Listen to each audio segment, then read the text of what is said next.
Hello students, in this video we'll be continuing with the second topic of the first chapter, which is power sharing, and the topic now is majoritarianism in Sri Lanka. Now in the previous video you people had already seen the composition of Belgium as well as Sri Lanka. Now in Sri Lanka we saw that the Sinhalese were the major population. They were 74% in population, while the rest of the population comprised of the Indian Tamils and the Sri Lankan Tamils. So when Sri Lanka got independence in 1948, तो वहाँ के leaders ने सोचा कि उन्हें सिन्हलीज leaders ने ये सोचा कि वो अपना पावर किसी दूसरे कम्युनिटी के साथ शेयर नहीं करेंगे. They wanted to keep the power to themselves. And as soon as the new government was formed, which although was democratically elected, people, the Sinhalese leaders who were in majority in that government, they did not want to give away their powers और वो सिन्हला supremacy को लाना चाहते थे. They wanted to be dominant in their country. तो उन्होंने 1956 में एक एक्ट पास किया और as per that act, Sinhala was the only official language which disregarded Tamil. अब यहाँ समझने वाली ये बात है, like you can think of India. In India, the official language for us is English as well as Hindi.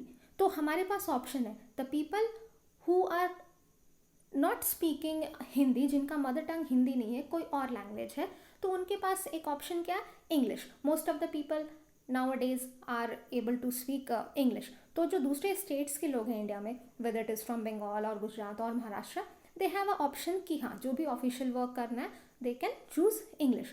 But in Sri Lanka, as per this act, क्या हुआ, वहाँ के सिटीजन्स को अब कोई भी ऑप्शन नहीं है in terms of official language, whether they are Tamilians or they are speaking some any other language. उन्हें सारा ऑफिशियल काम किस लैंग्वेज में करना है, सिन्हला लैंग्वेज में, सिन्हलीज लैंग्वेज में.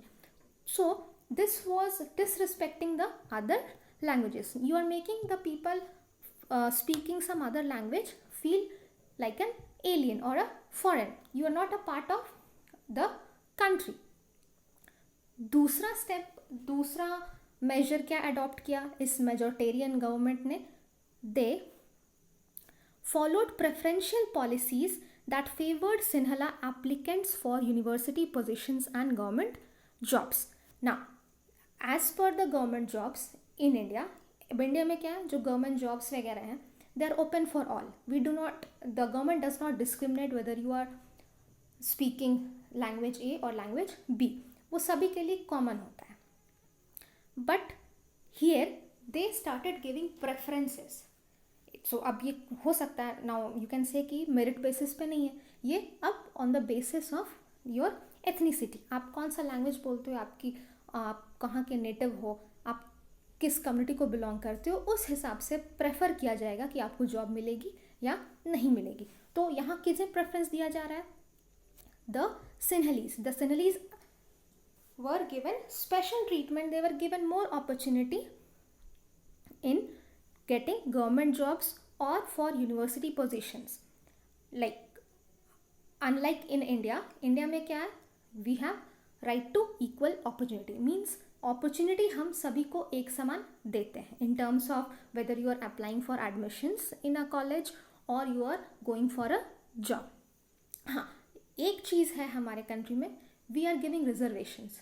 तो that is, you may think कि right to equal opportunity जो है वो अगेंस्ट जा रहा है रिजर्वेशंस की, और the other way around, you can say कि reservation is against the right to opportunity, but that reservation is for the minorities और फॉर द वीकर सेक्शंस. तो इसके बारे में हम डिटेल में बात करेंगे. It's everything is given in your chapters further, that how reservations and reservations to certain weaker classes और सर्टेन ग्रुप्स ऑफ पीपल, उन्हें किस तरीके से हम प्रिविलेज देते हैं, वो जस्टिफाई किया गया है in the further chapters. Okay, now let's come back to the third measure that the Sinhalese dominant government adopted. The third point is, a new constitution stipulated that the state shall protect and foster Buddhism. अब इसका मतलब ये हुआ कि जो state है, state here they are referring to the country will protect and foster Buddhism. वो Sinhalese religion को, in the previous video you saw कि जो सिन्हलीज है वो कौन सा लैंग्वेज फॉलो कर कौन सा रिलीजन फॉलो करते, most of the Sinhalese they are Buddhist.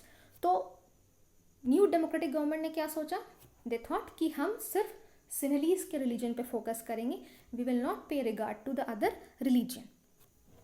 तो उन्होंने क्या शुरू कर दिया कि हाँ सिर्फ बुद्धिज्म को हमें प्रोटेक्ट करना है और उसी को प्रोपोगेट करना है।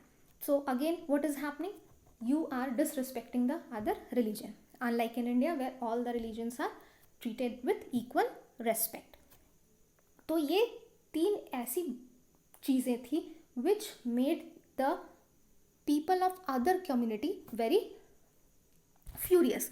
They now, like you can see in the next paragraph, all these government measures coming one after the other gradually increase the feeling of alienation among the Sri Lankan Tamils. अब इन given measures की वजह से क्या हुआ, जो Sri Lankan Tamils थे as well as the Indian Tamils, they felt कि उनका खुद का देश उन्हें एक फॉरेनर की तरह ट्रीट कर रहा है, ना उनके लैंग्वेज को रिस्पेक्ट किया जा रहा है, ना ही उनके रिलीजन को, and neither are they giving respect to their merit, क्योंकि in the colleges and the government jobs they are giving preference to a particular community. They felt that none of the major political parties led by the Buddhist Sinhala leaders were sensitive to their language and culture. और एक बार government बन गई तो इन लोगों ने क्या realise किया कि जो गवर्नमेंट है which is now mainly formed of the Sinhalese leader, वो सिन्हलीज लीडर अब इन माइनॉरिटी कम्युनिटीज़ के बारे में ध्यान नहीं दे रहे हैं, उनकी क्या ज़रूरतें हैं, उनकी क्या दिक्कतें हैं, उसे ये प्रॉब्लम्स उसके सॉर्ट आउट नहीं कर रहे। They felt that the constitution and government policies denied them equal political rights, discriminated against them in getting jobs and other opportunities.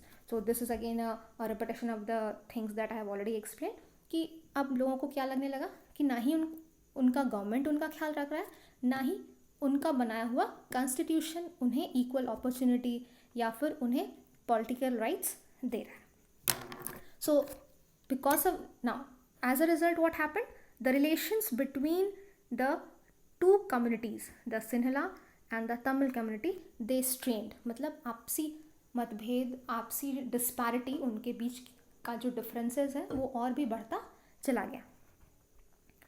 Now you can see in the next paragraph, the Sri Lankan Tamils now launched parties and struggle.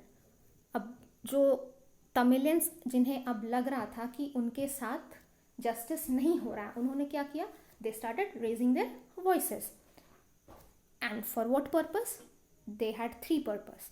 You can see the tick marks, and these are the 3 purpose. First, for recognition of Tamil as an official language. Second, for regional autonomy. Regional autonomy means they wanted some power. Autonomy का मतलब होता है you have certain power in your own hand. तो regional basis पे मतलब state level पे, जैसे India में the state government has certain powers, the central government has certain powers, तो उस तरीके से these Tamilians they also wanted कि वो जिस रीजन में रह रहे हैं, जिस स्टेट में रह रहे हैं अपने देश के, वहाँ की गवर्नमेंट, वहाँ पे भी गवर्नमेंट को वहाँ के लोगों को कुछ पावर ट्रांसफ़र करना चाहिए ताकि वहाँ के लोग खुद के लिए, अपनी भलाई के लिए डिसीजंस ले सकें. And the third point is they wanted equality of opportunity in securing education and jobs. Now, but their demand for more autonomy to provinces populated by the Tamils was repeatedly denied. But वहाँ अब कोई concept था नहीं power sharing का, तो Tamilians जो भी अपना वॉइस रेज कर रहे थे उसके ऊपर कोई भी काम नहीं हो रहा था. Nobody was paying attention to their needs and demands. So by 1980s, several political organizations were formed demanding an independent Tamil Elam. Tamil Elam in their language means state. They wanted to get separate from their own country. वो चाह रहे थे कि इस तरीके इतना जो उन्हें डिस्क्रिमिनेट किया जा रहा है, तो उससे बेहतर क्या है कि उन्हें एक अलग ही राज्य दे दिया जाए या एक अलग ही रीजन दे दिया जाए where they can rule on their own and do good for their own. And this distress between the two communities turned into widespread conflict.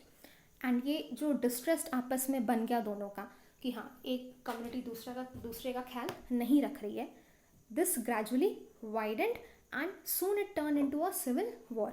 अब सिविल वॉर का मतलब क्या हुआ? डोमेस्टिक वॉर, मतलब देश के अंदर ही there is a war.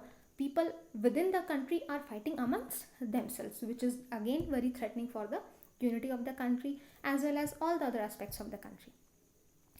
And as a result of this civil war, वहाँ violence तो हो गई, war है, violence है, use of weapons, which resulted into loss of life and property. And many people had to then run away to save their lives. Many had to leave their own country and take shelter in some other country in form of refugees.